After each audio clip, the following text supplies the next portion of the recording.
Engelstad. Are you standing up? Yeah, you think I'm this tall sitting down? I'll fight you with one hand tied behind my back, but not sitting down. All right, here we go. I've got about top of the hour. We'll get one more minute. While we're waiting for just a minute, little quick housekeeping, and then we'll get into our little boxing match here. Real fun little thing. Jeff and I got some boxing gloves for this event. Mine is the TheAnalyst PRO. Jeff Engelstad, we got those for him because that's his school. What'd you call that? That's kind of the school. University of Denver, they call it, since 1864, but yeah. The image, the school icon or whatever, right? All right, so thanks for everybody being here. We're going to be coming in and love to have your questions, love to have your comments. I see the chat box. We've got Lori, my wife, and Raina Hawkins, our head of customer care. She's in here to kind of keep us, from killing each other, if you want to say, keep us in the side of our rings, give us some water every now and then. But more importantly, to answer your questions, respond to you in the chat box. What are you doing, man? All right. I did not prepare. I'm wearing a suit jacket. That's not a good thing. We have got an exciting show for you today. And we were trying to figure out how can we make commercial real estate finance exciting. And so, Jeff, I want to thank you for coming here, participating in this Excel versus the TheAnalyst PRO Championship. I call it the CRE Tech Heavyweight Championship. Jeff Engelstad and I have talked together through the CCIM Institute. We've known each other for probably 8, 9, 10 years now. I have a tremendous amount of respect for Jeff, but that doesn't mean that I don't want to punch his lights out today. So we're going to go after it. We're going to get her done. Jeff is a professor at the University of Denver. And Jeff, I'm going to have you talk a lot about what you do there, but I will tell you, for somebody that's in the academic world, you relay things better than anyone I know from the academic world to real world application, to real world scenarios, to the street. So I spent 14 years on doing commercial real estate finance and loans, and it really had nothing to do that I knew of with my finance classes when I was going to college. But you apply what I did in finance to your classroom, and I have so much respect for you for that reason. And that's about the only reason I have so much respect for you. But with that said, tell me a little bit about more of what you do. I'm going to put your bio and information up here so people that don't know you, which I'm sure there's very few of them, can learn a little bit more about what you do. All right, well, listen, let me tell you really quick. I'm a professor at the University of Denver. I'm what's called a professor of the practice because as Todd said nicely, I'm the world's worst academic, even though I've got the PhD and the research credential and all that sort of stuff. I don't like doing research. And I come from the industry. I started in commercial real estate in 1979, never left. That's my home. And so I'm called a professor of the practice. I am supposed to bring reality back to the ivory tower, which is really pretty fun. Partly how I fulfill that commitment, I'm a senior instructor for CCIM, teach courses 101 and 104 in the core and a bunch of different Ward Center courses that I've authored over the years. I do industry consulting and expert witness testimony, consult for companies large and small throughout the U.S., even some outside of the U.S., expert witness work, depositions, things like that. Also do development and investment on my own account. I just got my hat handed to me on a senior LIHTC deal, and I'm licking my wounds and looking for my next deal there in the low income housing tax credit space. I'm a member of ARES, which is the American Real Estate Society, which is an academic group related to real estate. Very active in ULI, especially with something called the Real Estate Diversity Initiative here in Colorado. Very active in NAIOP, especially with something we call the Rocky Mountain Real Estate Challenge, where students from the University of Denver go head to head against students from the University of Colorado. And we have like 1,200 people come to a dinner and hear the proposals and things like that on a real development project, because What you may not know, I mean, the University of Denver was founded in 1864. We predate the state of Colorado. We're the 8th oldest college of business in the country. And you probably never heard of us because we don't have a football team. But if you look us up, University of Denver, you will find that we have more NCAA Division I championships than almost any other college in the country. NCAA Division I championships. And we don't have a football team. But yeah, Hugh says we've got a great hockey team, right? We are really good at hockey. You know what we're really, really, really, really, really, really good at? Skiing, all types of skiing. You know, we just pretty much win that thing all the time. We're also really good at lacrosse and things like that. So just a fun fact there. And then I'm also a fellow of the Royal Institute of Chartered Surveyors, which is arguably not a big deal here in the US, but in Europe, they really like that. And they don't know some of the other ones. So that's my story, and I'm sticking to it, Todd. Fantastic. Great job. Thank you, Jeff. Real quick on me, I've been in commercial real estate since 91. As I mentioned real briefly beforehand, I spent 14 years in commercial real estate finance. That's probably why I have so many problems that I do. But we grew a finance company, did a lot of Wall Street lending and those types of things up until the credit crash. Got my CCIM designation and PIN in 99. And just like Jeff, I'm a 101 and 104 instructor, which is awesome because every now and then him and I get to go at it in the classroom together. And next time I teach with you, I think I'll have to pack these in a suitcase. How about that? I was vice president of CCIM Tech for a few years, and that's when I started CRE Tech. 10 years ago, I started CRE Tech and created the TheAnalyst PRO platform. I want to take, instead of talking about all my designations and things that I do, I want to talk about all my great, just a little dig, Jeff, that's all, just a little dig. I want to talk about all of our great relationships that we have, including the CCIM Institute. We're hosting this with CCIM. We're an affinity partner for the CCIM Institute. And so we want to thank them for co-hosting this session with us. But we have some great national and international relationships that we're just super proud of, and I want to just give them a quick shout out to all of them. But let's dive in to kind of what this bout is going to be about today.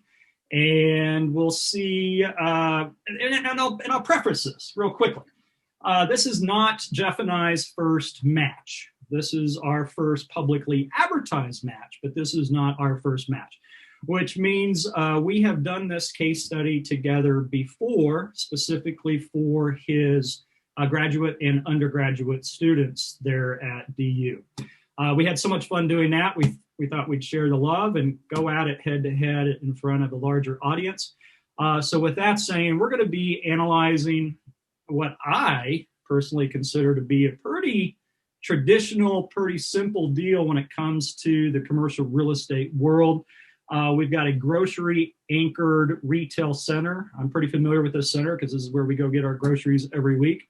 But I did falsify some of the numbers and some of the tenants in this particular center. But we're doing an analysis saying, okay, this is $16 million. It was built in 2003, 55,000 square feet. We set a purchase date of January 1, 2020 to start our analysis. And that's because that's when Jeff and I started working on this case study together. And we'll talk a little bit more about this. I wanted to change the date and update the date, but there was some complexities in that we're going to get to here shortly. But the reason that we're using the January 1, 2020 date is because that's how we originally modeled this a year ago. We used, as I mentioned, we used this case study in a couple of your classes, right, Jeff? You want to talk a little bit about those classes and how you set these up for your students? Yeah, sure. We use this case study in a couple different classes because one of the things you realize in an academic world, in an academic sense, you can make things really easy. And sometimes you need to make things really easy to make a point, to teach someone how to do a basic model. And you know what you need? You need the income, you need the expenses, you need the vacancy, and some information about the debt service, whatever. And then that's pretty much all you need. Because then what you do is you say, well, let's say that every square foot rents for $28, and let's just grow it by 3% per year, keep the vacancy constant at 6%, and grow the expenses at 3% per year, and voila, voila, voila, within 15 minutes, we can build an Excel model. And you can look at the principles of doing a discounted cash flow approach. Well, the reality is much different than that. And so as we get into our more advanced classes, we start looking at, okay, now you guys know how to model, right? I tell my students, I want you to be able to play Excel like Stevie Ray Vaughan plays guitar, kind of thing. That's what we want. But even at that point, now you got to go out in the real world and you've got a real estate asset, which is a collection of tenants. And you need to figure out what that collection of tenants is going to look like, how that's going to perform going forward. And when you take away the simple, let's just assume 3%, well, the world gets a lot more difficult. Fantastic. And you've done this with that class. I know I missed one session, but you've done it with the class 2 or 3 times, right? Absolutely, yeah. Okay, great. Well, and here's the setup. So we basically, what Jeff did, and I worked with him, what we did is we wrote up this case study and he gave it as assignment to then his students. And so I took some screenshots from this case study to put on the screen today and kind of share with you and give you a quick overview. Our first tenant, which is our anchor tenant, is our H-E-B Grocery Center. They are just to tout them, they got 350 stores in the U.S. So this is no chump change tenant. This is a good credit tenant we have. Now, again, we're buying this 2020. The lease started, however, in January 1st, 2013. And this could be a little bit of a simplification in this case study as well, right, Jeff? Because not all leases start on January 1st and end on December 31st. No, and this was well appreciated. The lease term was 10 years, so 120 months, 46,000 square feet. And you can see some of the setup here. But the interesting part is the rent escalation, like Jeff had said, didn't go up just 3% a year like a lot of case studies. We said it's going to go up 5% in month 61. So at the beginning of year 6. And then we've got reimbursement. So they're going to reimburse their pro rata share of their expenses on this. We did the same thing with Jack's Dry Cleaners as well as Austin Pizza. But we made those a little bit simpler with the rent escalations of 3% a year. I just worked with a client of ours, and we sized a deal that had over 20-some tenants in it. But they had weird escalations. I mean, at the 9th month, it escalated at something. And then just escalations throughout the leases that got really bizarre. And so to do that can be very, very difficult. Now, just like we do in the academic world, we also are going to project our sales price. And so we're going to do a 5-year cash flow analysis.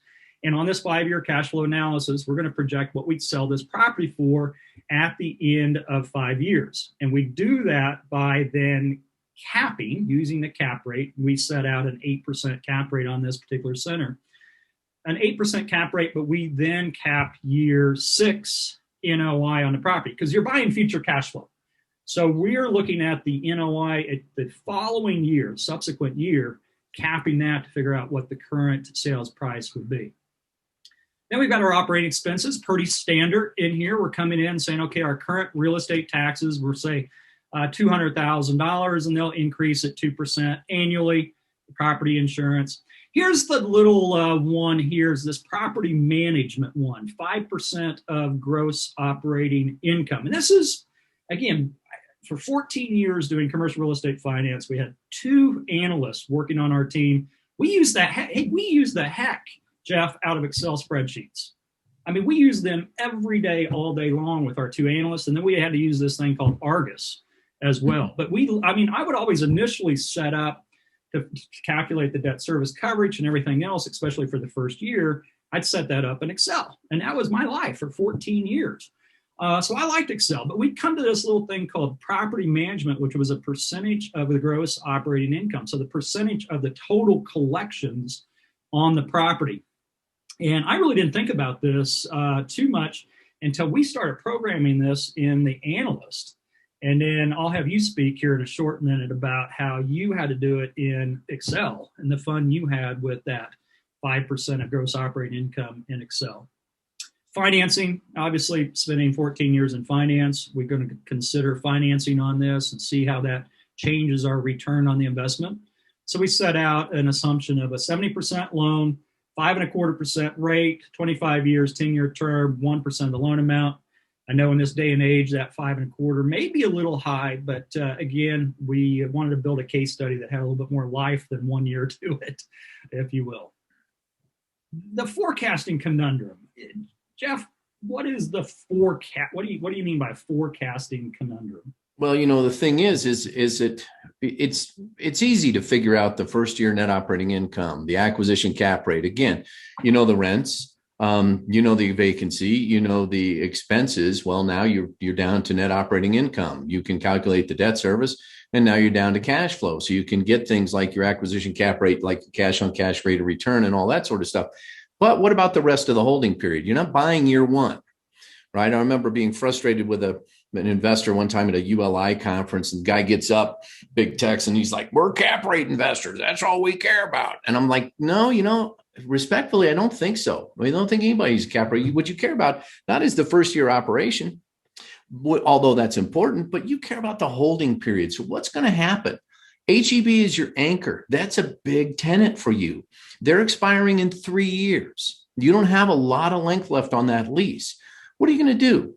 Are you going to say, "Oh yeah, absolutely they'll renew," or "Absolutely they won't renew"? You really can't do either one of those. You can talk to the people at HEB, figure, kind of what they feel about it at this point, but you can't expect them to renew their lease. And so you've got an unknown out there. And then you've got your little tenants that are really unknown. Jack's Dry Cleaners is another tenant that we've got here. They've got 3.5 years left on their lease. Dry cleaners love to be next to grocery stores. And if the Jack's goes out, you can get Jill's in there probably, they love it. But what if they stay? Will they stay? What if they don't stay? How are we going to analyze that? And then we've got Austin Pizza, great place, wood fried pizza, casual setting, full bar. You've been there more than once yourself, and it's tasty and you love it. But does that mean they're going to renew their lease? It's only a year. It's their lease. They're only a year into their lease. Are they going to renew it 4 years from now? And so you really got to figure out all of that stuff, because that's what you're buying. You're not buying existing income. You're really buying the future income. And so that's what we've got to figure out. So looking at that, so we come in and on the HEB Center, we put into our analysis in this case study a 90% renewal probability. And that's a pretty high probability they'll renew their lease. And that's mainly because we know the market, we know how well they're doing, we know how packed their parking lot is 7 days a week. Finally got toilet paper restocked, so they're doing a little bit better on that end. But we know that they like this area, and we've done some analysis. So we come in and say there's a 90% renewal probability. And then we have this thing called renewal market or annual rent, and then market annual rent. Jeff, I'm going to put you on the spot. How would you explain the renewal probability to somebody and then the renewal rent versus the market rent? Well, the renewal probability is just as it sounds. That's the probability that this tenant's going to renew their lease when it comes up. And if we say that it's, 50%, well, that means that there's a 50% chance they will and a 50% chance they won't. It's kind of like my wife says, what is the chance you'll meet a dinosaur today? I don't know. She says probably 50% because either you will or you won't, right? And so, but then what ends up happening in the model, whether you use Argus, whether you use Excel, whether you use Analyst, whether you do it on yellow sheets of paper, what ends up happening is you're going to put together a blended rate and a blended condition for the 90% chance that HEB will renew and the 10% chance they won't, because you don't know which one of those it's going to be. And so you say it's going to be the average of those two, if you will. And so the funny thing is that using Excel, using Analyst, using Argus, using anything like this, you are literally guaranteed to be wrong for every single tenant. However, in the aggregate, it's a really good analysis. You see, because we get down to, Austin Pizza or whatever. I can't remember what our renewal probability was for Austin Pizza, 75%. Well, so what we're going to outline is the 75% chance that they renew plus the 25% chance that they don't renew. And some of those might be at different rent rates. Now, in Austin Pizza, it's not. But if they don't renew, we have 3 months of downtime. And if they don't renew, we got 3 months of free rent that we got to give to a new tenant. And so basically what we have is a 25% chance. If you look at Austin Pizza, where we are here, that 75% chance means there's a 75% chance of having 3 months of downtime. I'm sorry, there's a 25% chance of having 3 months of downtime. There's a 25% chance of having to give away 3 months of rent. And so we have to calculate all of that into the model to come up with the best guess of what this looks like going forward. And we're doing the same thing with Jack's Dry Cleaners, and we kept it the same too. So we kept it a little bit more simple. We kept it pretty straightforward for our analysis. But in real world, I mean, the market rent, you're kind of projecting what the market rent would be. Sometimes the renewal rent, you may have pre-negotiated in the lease, but that's going to be at the tenant's option many times as well. And then we also have the tenant improvement and leasing commissions. If they move out, your tenant improvement allowance may be higher. Your leasing commissions will probably be higher if they move out to put a new tenant in there as well. And these became big factors for us on lending. So we did non-recourse CMBS loans. If all of a sudden the center goes 50% vacant, and we get the keys back to the center as the lender, we're not very happy. So we would look at 3, 4, 5 years out and say, what percentage of the center, and is there 1 year that center rolls at a higher amount? And how much do we set aside for reserves for the vacant rent, for the rents concessions, for the TIs and the LCs? So this is absolutely real world scenario that we did as lenders too. And we'd go through these probabilities as the lender, not just as an investor. So it is important. All right, Jeff, I don't know if you got your gloves on or not, but you are up in the ring first, my friend. You are in the ring first. You can steal my screen away and blow me away with your Excel. Okay, you need to quit sharing so that I can start sharing.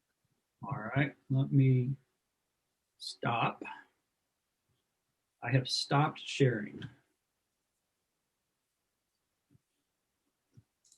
And while you're doing that, Courtney said, would you say 5% is the industry average for the percent of management fee? Depends on the deal. Every deal is a little bit different. The size of the deal, the required management's different. If I'm buying an apartment complex that has 20 units in it for $500,000, I would say you'd probably look at something higher than a 5% management fee. Todd Clark is my apartment expert on here, so he might chime in on some of that too. But then also coming in and saying, maybe I have a Class A office building with net leases and credit tenants. I may have a much less. Yeah, so Todd Clark, 4 to 10% depending on size for multifamily. So Courtney, just depending on the property type, will depend on how you measure that. Are you able to share your screen, Jeff? I'm not. I should be sharing it right now, am I? I got so many windows. Oh, I'm sorry. Now I am. My bad. Can you see my screen says HEB Center? Got it. Okay. Sorry about that. I forgot to hit the share button. I was so enthralled in what you were talking about because you're not going to be able to talk later. You know how that goes. So anyway, here's the thing, putting this together and asking the students to put it together.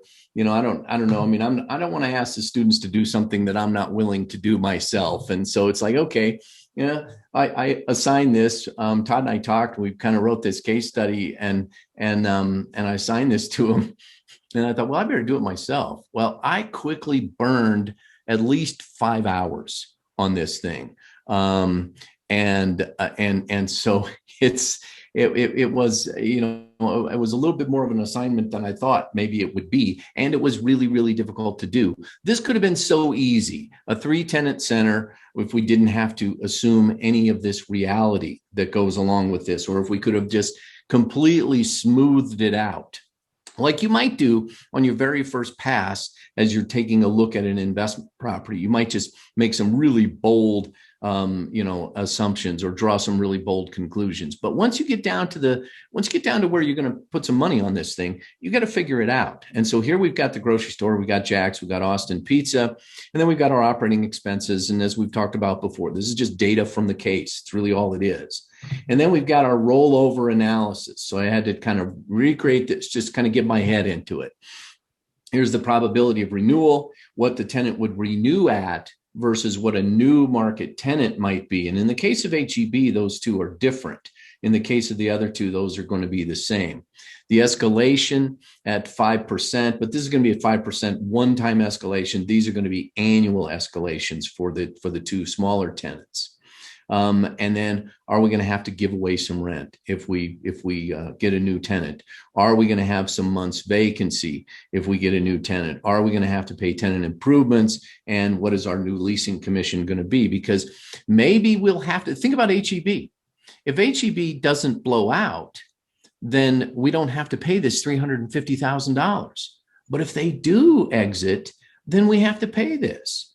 And so what should we model? Should we model paying it or not paying it? Well, what we're doing is we're model paying tenant 10% of it is what we're doing. All right. And then we have some of our finance assumptions and things like that. That's the easy part, really, right? That's the easy part. The tough part is in the renewals. And so we have to start with and do it. We have to start and do a monthly analysis. And I know someone talked about, if you're doing a monthly analysis, should you probably be using a function that does monthly discounting like XNPV? And yes, you probably should. If you're counting your cash flows as monthly. If you're aggregating them and counting them as annual, then you don't really need to do that. But in order to get there, we had to start with months. And we'd say, okay, look, in 2019, as we started 2019, well, that's when we started with that first bump of the rents on HEB. Even though we're not buying this property in 2019, we're buying it in 2020, but we had to start there and say, what did we have? Because that's when we got all these tenants. And there's Jack's and there's Austin Pizza and all that. So there's the potential income. And then we can see what's happening during that first year. And I'll spare you the pain of going all the way through this thing. But now, we have to, our analysis start date is January of 2020.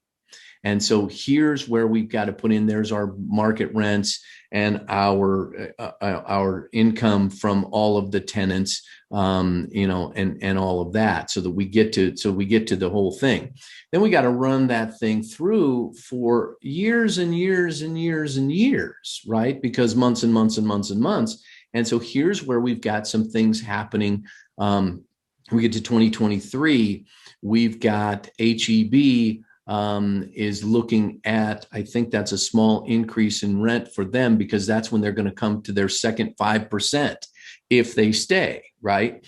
And then we've got Austin Pizza or Jack's, one of them, here is what's going to happen if they stay. Here's what's going to happen if they stay. These are leasing commissions and tenant improvements and things like that. Anyway, this goes on and on forever. Don't try to print it. It's going to take 50 pages, right?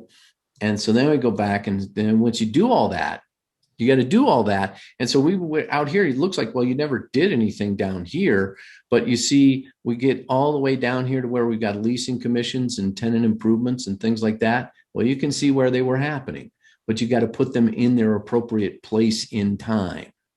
And then we annualize it and say, okay, well, let's just look at it over 5 years instead of over 60 months. And here's where we've got the potential income and everything growing based on the assumptions that we have about the probability of renewal and the tenant improvements and the leasing commissions and the downtime and the free rent and all of that sort of stuff is worked in here. I started by trying to build a model that would operate based on the inputs.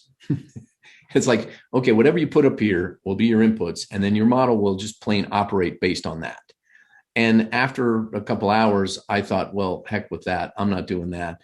I'd be here till next Thursday, trying to get that one done. And I really don't want to, because then one thing's going to change, like the date. Then I would have to say, oh gosh, now I got to go back and tie everything to dates, kind of thing. So, just suffice it to say, it's really, really difficult to do this. I think that my students and I did a credible job of it. And I really wanted them to go through that process. In the CCIM program, we teach them how to do individual calculations and fill out a form before we turn them loose on a big spreadsheet kind of thing, right? And I just think that's a really great way to go. I think with them with the modeling knowledge that they had, having to go through and do this, as simple as it is. Todd will attest. There were some less than nice words said about the assignment, but they really learned. I'm not quite sure what you were teaching in that class, but I heard a lot of 4-letter words when I asked them how much they liked this case. Well, the introduction to salty words is a prerequisite to this class. And so anyway, there you've got it all. And some of the things that were, and as I then checked it, because what I wanted to do, and I told Todd this, I want to do this before I look at the analyst. I don't want to run it in the analyst and then just try to make mine match. I want to do it independently. And I did it independently. And I ended up with a yield that's, I think, less than we get with the analyst. And a big problem is the management expenses. So I've got these property management expenses at 5% of the gross operating income. However, it creates a circular reference because your gross operating income includes the tenant expense reimbursements. And if the management fees are being reimbursed, which they most of the time would be, if the management fees are a reimbursable expense, then it causes this great circular reference, and it's just almost impossible to do. And what I defaulted to, frankly, because it was spring and I wanted to do something else, I defaulted to the idea that that the tenants are not going to reimburse for the management fee. It might be true for your big tenant like HEB. HEB, and they've got a real estate department, and they're probably pretty sharp, and they might try to negotiate their lease in such a way that they're not reimbursing for the management fee for their income. They might do that. Jack's, Austin Pizza, they're not going to do that. And so anyway, that took a hit on my income, and then took a hit on the yield as a result of that. So, Todd, I think that's about enough. We could go through a bunch of individual calculations and things like that, but I don't think anybody really wants to do that. So let me ask you a few questions. And obviously everybody on this call knows where I'm going with some of this. But first off, we talked about updating and changing the date and saying, okay, let's redo this based on buying it April 2021. What would that cause for you in this spreadsheet? You could do it, because what you would do is you'd have to put in some dates as inputs, and so now I need all my tenants. Then the next time I got something that wouldn't have 3 tenants, it would have 7, right? And so if I'm going to set something up, I got to set something up that has enough tenants that I have enough time with, and then I have to have a date field. And then that date field has to tie in, because this is the lease. I've got to tie in a date field with the analysis start so that I can tie all that stuff back. And you're counting days or months between dates. And it's just but Excel can do it. And here's the thing. Excel's got the computing capacity to do all the calculations necessary to build a space shuttle. Now, can I build a space shuttle with it? No. And so that, that's kind of the idea. Yeah. And then we also talked a little bit about this. You spent all this time on this spreadsheet. Basically, it's good for this particular deal, right? Yeah, absolutely. But the benefit of this, from a learning perspective, the benefit of this was, wow, this is the kind of detail that you have to go through to adequately underwrite an investment property. And so that's a great takeaway. But you're right, as far as it goes, it's like, wow, now you did this and you spent countless hours, and now it's not good for the next time. But the methodology is good, but this spreadsheet's no good. So we do have a quick question from Michael. Thanks for passing that on, Lori. Michael's asking, on the lease renewal probability you have up there, where are you taking that into consideration in your spreadsheet? So let's see, let's go to something that would be simple to see it. If we go down here to I think I should have locked my screen. This is tenant improvements. So if we go down to tenant improvements in January, in January of 2023, we go down to tenant improvements and we've got 11,500. That is going to be the tenant improvements times the renewal probability times 1 minus, it's the tenant improvements per square foot times the square footage times 1 minus the renewal probability. So we've got a 25% chance of paying however many dollars in tenant improvements. And that's where we end up with that 11,500.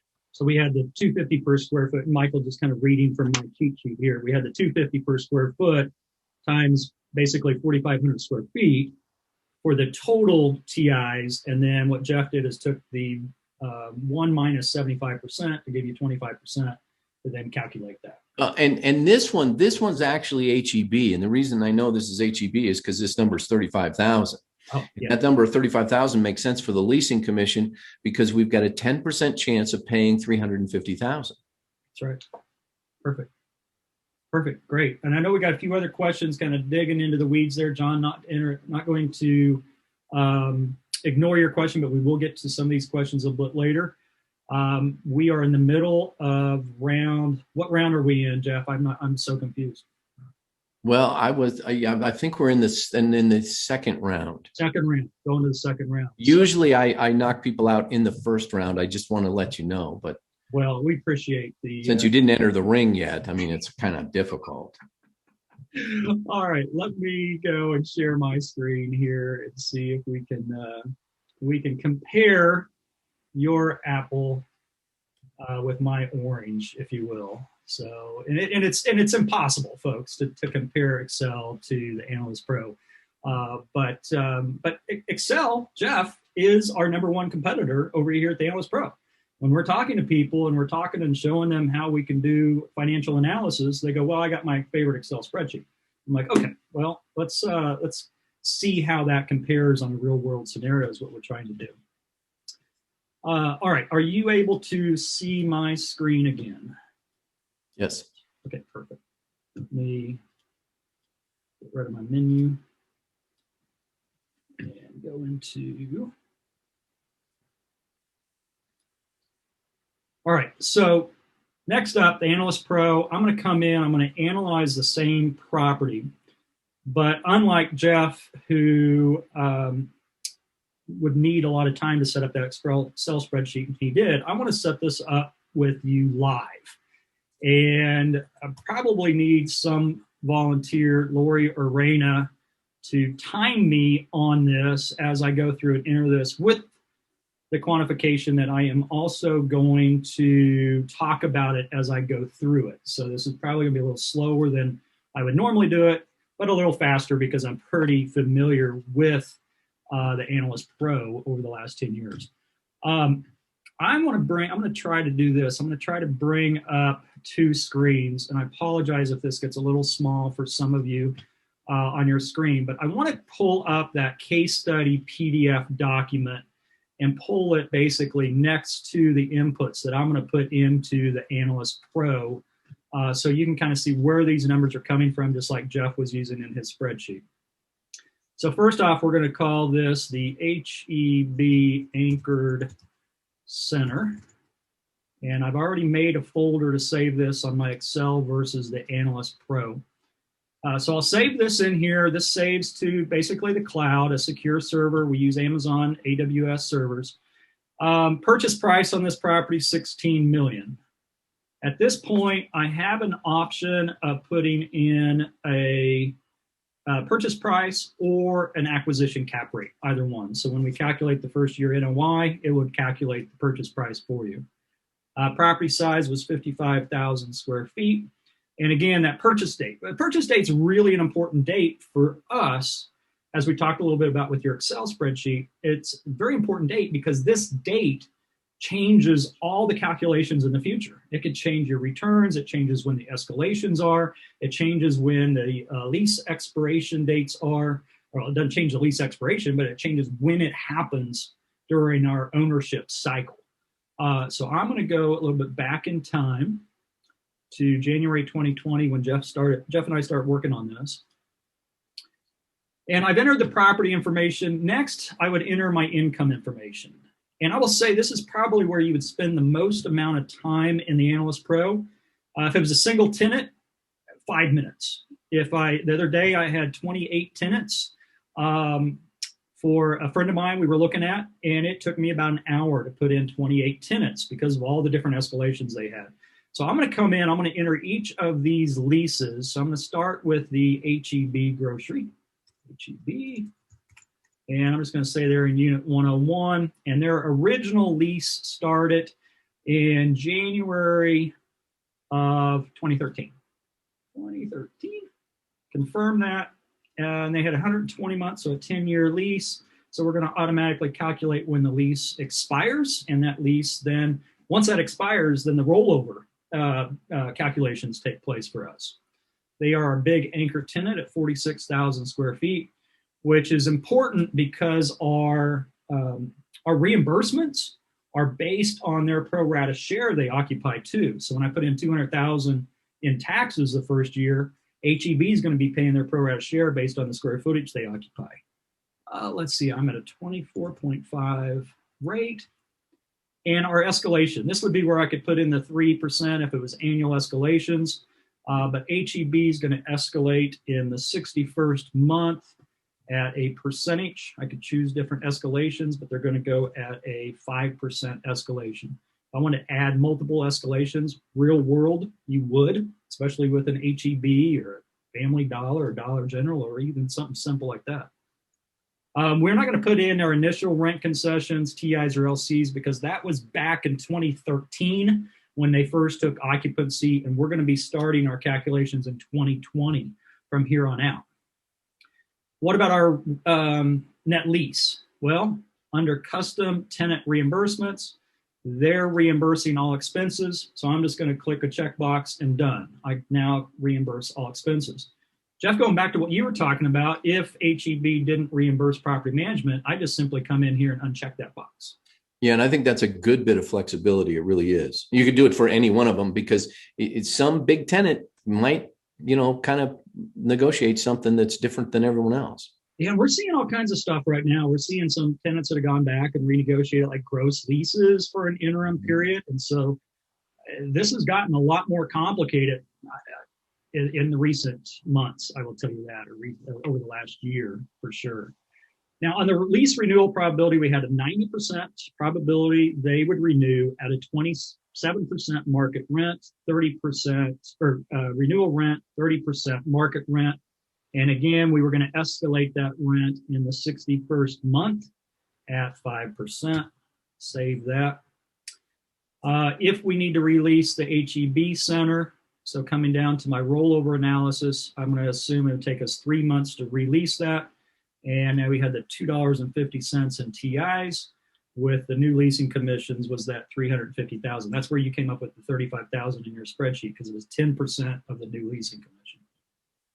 All right, I've entered the HEB into the Analyst Pro. So tenant number 1 down, property size does not match my total rentable area. That means I'm not done. I've got 2 more tenants that I want to add in here. The next one being my Jack's dry cleaners. And I'm just going to say 102, lease start date June 2018. And they did a 5-year lease or 60-month lease. Rentable area, 4,500 square feet. And their initial rent when they moved in was $27 a square foot with 3% annual escalations. We made this one a little bit simpler. It was also a net lease, so they're going to reimburse all the expense categories. One question I often get from people is, what if I change the expense categories? It will automatically change here in the reimbursements. So when I put in the expenses, it will change these categories for me. And I'll do that, and I'll show you briefly how that worked. My renewal rent for Jack's was $30 a square foot, same as my market rent, and was going to go up 3% a year as well. But this case, we had 3 months to release, 3 months rent concessions, and then back to the $250 a square foot for TIs, and $27,000 in LCs, leasing commissions. And last but not least is going to be our Austin Pizza. And you're right, it is good pizza. They have a full bar. So you're gonna have to come down to Austin and see me sometime. Austin Pizza, January 2019, their lease started, 60-month lease, rentable area 4,500 square feet. And their initial rent was $26.75, escalating again at 3% per year. Their net lease, and then the probability of renewal, 75%, $30 again for both annual rent, renewal rent, and market rent, 3% increases. 3 months free rent, $250 a square foot in my TIs, and again, $27,000 for my leasing commissions. Save that. Now in our setup, so I'm done with the income. I don't get that little warning message. Now in my setup, we said no other income. We had attributed to this, but we did have a 5% vacancy. So we put a 5% global vacancy in here. And the way we handle this, Jeff, is if we have rollover in a certain year, we don't add the rollover to the 5%. Basically, the 5% is a global. We don't go over that amount.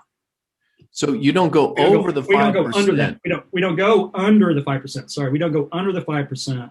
But okay, and that's the same way Argus does it. Is that which is important for people to know, because the vacancy that you put in there of 5% is a minimum underwriting vacancy. You can have more than that, but you can't have less than that, even if your property is completely occupied. And that's how we handled everything in the capital markets. So that's how we put it in here. That's how anybody's going to look at it, whether they're an investor or a lender. Yeah, if we have a really big vacancy come up or turnover come up, then it would exceed the 5%. But if we had no turnover in a certain year, we would still underwrite at 5%. Yeah. All right, so now I'm just going through, I'm putting my expenses in. I've got my real estate taxes, $200,000 a year. We can do multiple things here. I can do the percentage of gross operating income. I'll put the taxes in. We had the property insurance, which was $25,000 first year, going up 2% a year. Oh, and but when I put this 2% in, it automatically fills it for 11 years. Anybody want to, Jeff, you want to guess why I put 11 years on here instead of 10? 10-year hold. 10-year hold, I have to use year 11 NOI to calculate the sales price on a 10-year hold. Property management, percentage of gross operating income. I did the drop down, 5%. That gets into that circular reference that you were mentioning earlier. Repairs and maintenance, $12,000, 2% increase. We have utilities, but we don't specify which kind. So I can go in, I can change any of the expense categories and customize any expense category. So I'll just say utilities. If you're up north and you have snow removal, you can add snow removal. If you live in Austin like I do, and it snows every 10 years, you can add snow removal. Crazy. Landscaping, we had 8,100 and 2% per year. So that's our typical expenses. What I'd call, Jeff, also are above the line expenses that are included in the NOI. Now our capital expenditures and replacement reserves, I'll put in 20 cents a square foot here. And then that pre-populates all the way down for 10 years because we're actually putting our replacement reserves under the line. And Todd, if you wanted to or had to, you could put that above the line of NOI, I think, because some lenders are going to get real weird about that. And they're like, no, we need to see that cutting against your NOI, which I would disagree with, but they're the ones that are giving the money. This is a huge debate, everyone, in our industry on should replacement reserves go above or below the line. Every seller you have out there in the world is going to want those below the line. Every buyer and every lender is going to want them above the line. But I could easily change this category right here to say replacement reserves and have it then become above our line, part of our normal expenses. So if you do have a client that wants that, or if you have a lender that wants that, you can do that. So absolutely. Thanks, Jeff, for bringing that up. Our loan, we actually really enhanced our loan section last year where now we can do an assumable loan. We can do an interest-only loan. We can do an interest-only loan that converts to an amortization. We can do a interest-only that converts to an amortization that you refinance in the future. All of these different probabilities, and you can do that for a first and second lien. I think what we did, let me pull out my cheat sheet here again on the loan information.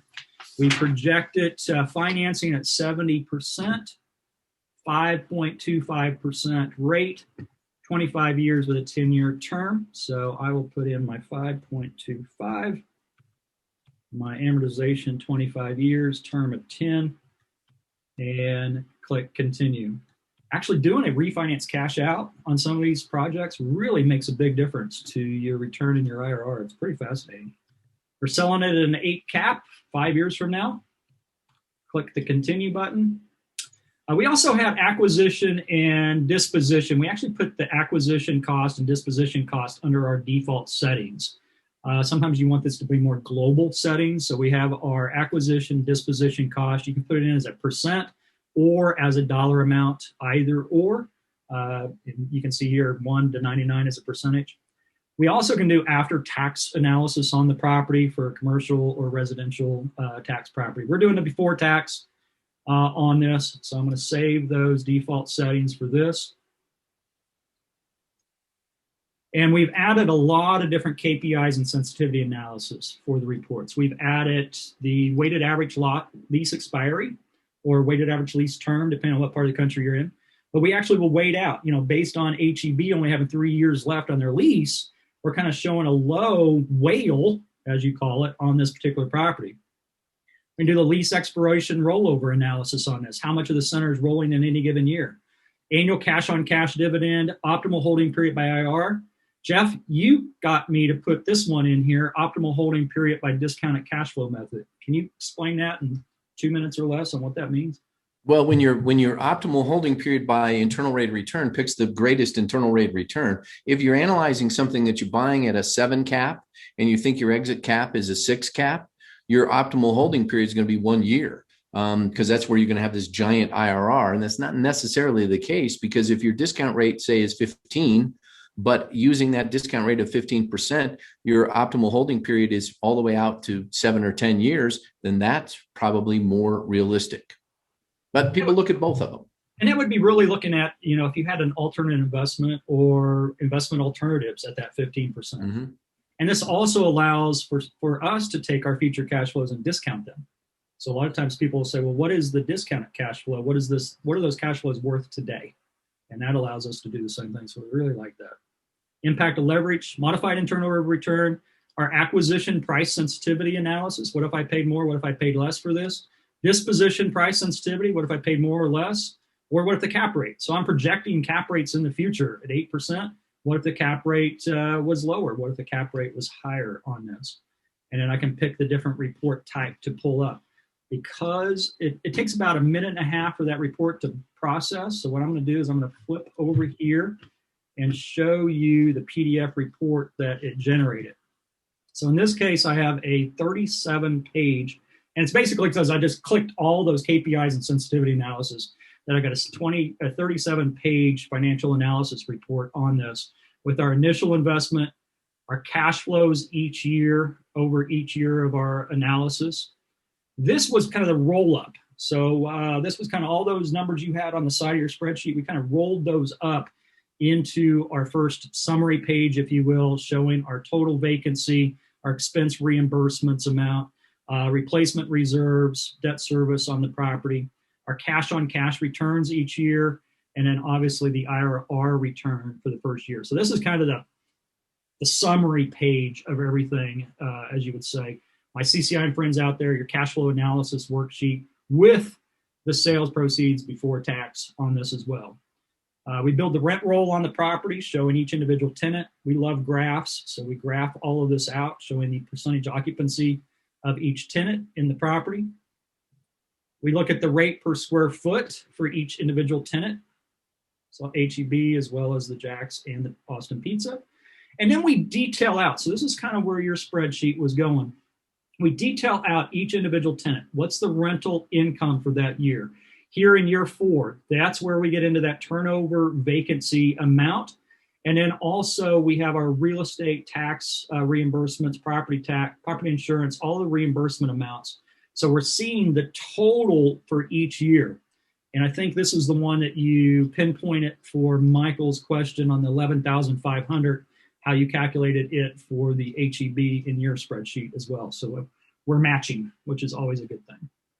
And then we do the same thing with each individual tenant. You can see if I had 20, 30 tenants, this would just add additional details to this particular report as well. Since we did put in the expense details, and you know, I changed that to utilities, electric to just be utilities. Here's where all the expense detail for each year is coming in on the total expenses for the property. And then we're graphing out our acquisition cap rate, our disposition cap rate, cash on cash the first year, our 5-year IRR on the investment. What would my return be if I paid all cash? So unleveraged property. Here's my effective loan rate, giving me my equity return on the property of 16.67, going back to those T-bars that you and I teach, Jeff, in the 104 class right there. This is our weighted average lease expiry report. Again, these are optional reports we start getting into. But basically we say, okay, based on the size of HEB, based on what percentage the occupancy is, and their remaining loan lease term, what is their physical area remaining? And then we do the same thing with the economic whale, if you will, for this property, looking at here's the remaining lease income I have on this property, including the reimbursements. So this is my contracted income I have remaining with HEB, and I can show the total then on that. And we go on with the lease rollover. Now, once I do all this, and I can keep going and on and on and on, I can then also, and I know my Excel lovers out there, I love you too, but I can now take that report and I can export it to Excel. Now, without the formulas, so I don't have the formulas like you do in yours, Jeff, but I can export it to Excel and now do additional manipulation, additional calculations that I may want to do. And Todd, you know, I may want to do this. I may want to export it out. Now I've got all the data, and now I want to run my pref and my promote, my waterfall, you know, that kind of stuff that is so non-standard that, you know, that you almost have to. There's some things that you almost have to do in Excel. There is, and you know, one thing I will tell you, Jeff, is if I'm taking a lease and I'm abstracting a lease, this is a great sheet to do that on, because then I can pull up and analyze and say, okay, if my reimbursements for taxes supposed to be $167,000 for the first year, but I'm looking at the broker pro forma and it's different, I can sit there and calculate, maybe put the broker pro forma in this column, do a calculation between the two and say, okay, why is this 15% off? Or why is this different between the two? Well, yeah. And Chris is mentioning in the chat, says like, you know what? I love that Excel export function. I'm sold. You know, I'm with you on that, Chris. And it used to be with Argus back in the day, is that you would use Argus to get down through your rent roll and NOI, and then you pretty much dump it in Excel and do all your other metrics after that. But I will tell you, one thing I'm impressed about with TheAnalyst PRO is it does all these other metrics for you and does a really good job. I mean, you can do things like have an interest only term on your loan. I mean, there's all sorts of stuff that you can do that you used to have to take it out and do in Excel. All right, Jeff, where's my gloves? Here we go. Looking at the pros and cons of Excel. And by the way, everyone, Jeff and I met on this. We agree on these pros and cons completely. So talk about some of the pros, Jeff. Back us up. Why are we going to vote for Excel here? Well, I'll tell you one thing about Excel is no matter what else you might use, and I think you should be using some other things, but you can't get away from using Excel. If you're going to be a competent analyst, you need to learn how to use Excel, and you need to learn how to use it well. That doesn't mean that that's the only thing you use. It is infinitely transparent. If I am doing some expert witness work or something like this, and somebody brings up an Excel model, and I can click on it. I click on any cell in the Excel model and trace it all the way back. It might take some time, but I can do it. So it's infinitely transparent. It's very flexible. For a development model that is going to be different from one day to the next, it really is the only thing that you can use. And it really does have universal acceptance. I think that, everyone has access to Excel. Everyone uses Excel to some degree. And so it's not going away. And I think the important thing is that Argus, Analyst, anything else, not designed to replace Excel. It's designed to replace Excel for this function. Some of the bad things about Excel, you get it. I can't tell you how many times I see this. Somebody inherited an Excel model. So one of my grad students, they go out and they get a job, and they inherit an Excel model. It's been inherited 5-6 times, and then they find it's got some errors in it. And then what about the errors that they didn't find and things like that? So it's really tough. Formatting reports just doesn't look nice and neat and clean and wonderful. Excel is really good at calculating. I always tell people Excel is good at calculating. Students will say, I think there's something wrong with my Excel. It's like, no, there's nothing wrong with your Excel. It's perfect at calculating. That's what it does. It's not very good at report formatting. And so, all sorts of stuff, including circular references and this, that, and the other thing. You can, and I do, get my students at the university into an incredible loop in Excel where it's like the spreadsheet takes on a life of its own, and they end up burning hours and hours and hours and hours on it, which is good, but it's not something I want to do every day if I'm out analyzing deals. Perfect. Jeff, thank you. That's awesome. I did some quick pros and cons of the TheAnalyst PRO, unlimited investment scenarios on the loan side too. Even complex analysis are made easy with step-by-step input. So the inputs I just did, it doesn't matter how many escalations you have. It doesn't matter when the lease starts, when it rolls. You can do different lease probabilities. You can do worst case, but best case scenarios on there as well. No buggy spreadsheets to worry about. You can take that liability off of your shoulders.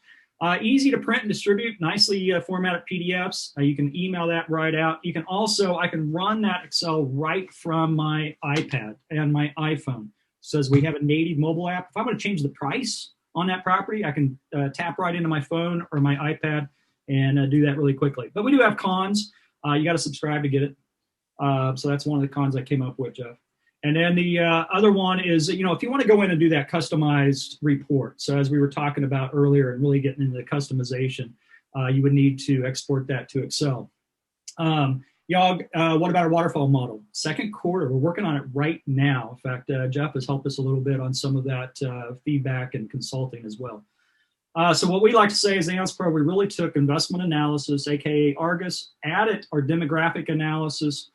We've integrated with Esri for full demographics. We've also integrated now comprehensive offering memorandums to create a full commercial package, due diligence package that includes your investment analysis, lease analysis, demographic analysis, location risk analysis. We run a flood, a crime, and environmental report on your property. So, Jeff, winner. I think everyone on this call should be the deciding factor. In Excel's not for everyone, the TheAnalyst PRO is not for everyone. We recognize that. I'm just super, super proud of having Jeff come and do this with us. He volunteered to do this. I'm not paying him to be here. I didn't pay you to take a fall in the third round, as you were telling some of your friends that I was doing. But Jeff, talk a little bit about, you are the Excel master that I know, and that's one of the reasons I'm so excited to have you here. Tell us a little bit about some of the upcoming classes you have for those that want to dive deep into Excel, and over here, Yag, who wants to get into that waterfall and profit splitting. Well, so listen, I don't think it's not a mutually exclusive deal here. You don't have to hate Excel to love the analyst. It's the same. They are. You should love them both. Is really what you should do. I think it's a good idea to learn Excel, learn it well. We've got a bunch of different classes through the CCIM Ward Center at ccim.com. You can go to education, go to the Ward Center, and you can find all these things. If you want to become good at Excel, there's lots of classes you can take, and they're short and they come with spreadsheets, and you can rebuild and build spreadsheets. And some of you guys have been on these classes before, and so I would suggest you don't want to do a lease by lease analysis using Excel. I would suggest you do want to take a bunch of Excel classes and learn really how to use Excel. Yes, polyamorous. Eric, if I could spell that like you can, I would. So that was awesome. I talked about our commercial package real quick. We do flyers, brochures, and everything in there. We just rolled out Spanish. A couple new enhancements we're coming out with next month. We're going to do a comparison report, so you can put up to 10 properties side by side to compare the cash flows of those, as well as portfolio report. If you're buying multiple properties, you can combine them into one report. And then I mentioned the waterfall analysis as well. Our standard pricing here, you can email us, but our standard pricing is basically $600 a year. Raina Hopkins is the head of our customer care. Raina does one-on-one demos. If you go to our website, you can sign up for a demo 5 days a week. If you want to drill down into more of the offering memorandums, some of the demographic analysis, some of that stuff. How to get the Analyst Pro. And Hugh, I think you're leading me right down into this. Cravens. First of all, I want to thank the 10 years of support we've had. Without the 10 years of support we've had, we would not have evolved to where we are today. So thank you and shout out to all my friends out there that have subscribed. If you want to subscribe today, we have a CCIM discounted rate, 20% discount off the annual rate. Just email us. I'll put up our email address in just a minute. You can set up the demo with Raina on our website, or you can email us to set up the demo. You can also email us. We have a 7-day trial, although we kind of lock it down a little bit with watermark reports. If you have a company, I see the hinterlands there, Hugh. If you do have a company with 10 or more subscribers, let me know, and we do offer bulk subscription discounts. So basically, $479.99 versus $599 for an annual. Just email us. We can get you set up on that with that CCIM special pricing. Jeff, absolutely amazing. Thank you, sir. I owe you a pizza and a beer next time you come teach with me in Austin. Can I share my screen real quick? Absolutely. I got to stop. That's what you're telling me. All right, go for it. Do I know what team this is? I'm not seeing your screen. Are you not seeing my screen? Maybe because I've got so many windows open and my PowerPoint's still open. I don't see the screen either. Okay, thanks, Raina. Okay, now you do. See the screen? No? No. I failed. I'm sorry. I thought I knew how to operate this stuff. Okay, no problem. No, take a minute. Press the share button, whatever you have to do. Let me see if I can. Why is it not? I'm not even able to locate the share button now. Hold on. We got a few questions over here.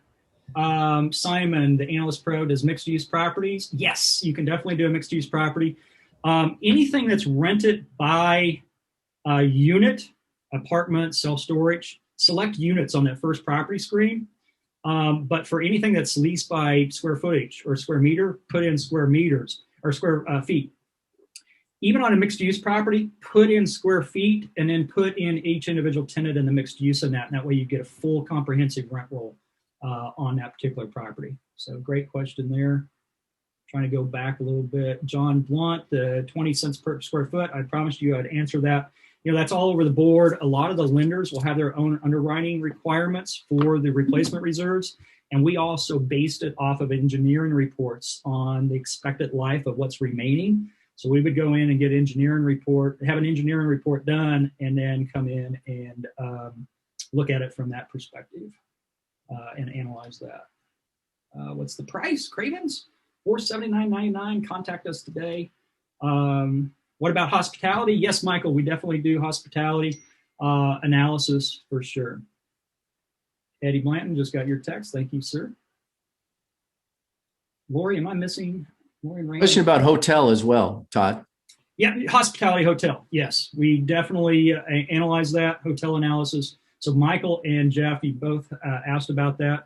And then what's really cool is you can put the whole, what I call a whole due diligence package together on it as well. So then you put together everything about location on that property, demographics of that property, all in one. Ground up developments, Chris, it will work. We have a lot of developers using the platform, but you have to go in on the purchase and acquisition side, kind of put in the total purchase acquisition on the total construction, and then do a as stabilized, what I like to say is an as stabilized performa on it. You can also, we have a lot of people that go in and do value add properties, and maybe it's going to take a while to lease up. So you can always put in that custom lease escalation or future leases that start. So when I put in like the Jack's Cleaners, and that lease started back in a couple years ago, if I had a vacant space, I could actually put in that space in the future and say, okay, I have a vacant space right now. I'm buying the center today, but I'm going to project that in September, I'm going to rent this space. I could put September as my future lease start date, and then pick up the TIs, the LCs on that lease start date, put in any rent concessions as well. The guys in Palmer, Alaska. there's you with our Alaska buddy. Okay, so you guys know who this is? You know what team this is? I'm still not seeing your screen, my friend. Oh, you're not? I'm missing. Oh, here we go. Here we go. Harlem. I got it now. I got 14 windows open. All right. So that is the Harlem Globetrotters, right? Everybody knows that. Now, do you know what team this is? The Generals. Yes, the Washington Generals. The Washington Generals played the Harlem Globetrotters over 16,000 times. And you know how many times the Washington Generals won? 0. But Jeff, they got paid. You didn't. Oh, boom, knockout. Oh, shoot. Man, thank you so much for doing this, Jeff. It is an absolute honor to do this with you. I hope everyone had fun today. I hope we learned a few things. And if you got any questions whatsoever, I'm going to put in one more time to the chat box our email address, because I'm still seeing some questions come through. I'm happy to stand around, but I don't want Jeff to have to stand around. I promised him we'd finish at the top of the hour, and we're going a little bit over. But there's our email address. Copy that down. Send us an email. We're happy to get you set up on subscription, answer your questions about the Analyst Pro. And, David Schnitzer. Of course, David, you would know this information. The Generals won in 1971. Leave it to Schnitzer. Leave it to David. Awesome. Thanks, David, for being here too. So cool. And then Jeff, you got your email in there. You sent it to the panelist. So thank you for sending me. Oh, I'm sorry. I didn't mean to send that just to the panelists, but yeah. But someone was asking for it. Mike Schmidt or George Schmidt. There, George. I just posted his email address in there as well. Appreciate it, everybody. I think I saw at one point we had over 230 people on today's session. So really appreciate you attending today. Hope you have a wonderful rest of your day. Jeff, thank you, my friend. See you guys. See you, everybody.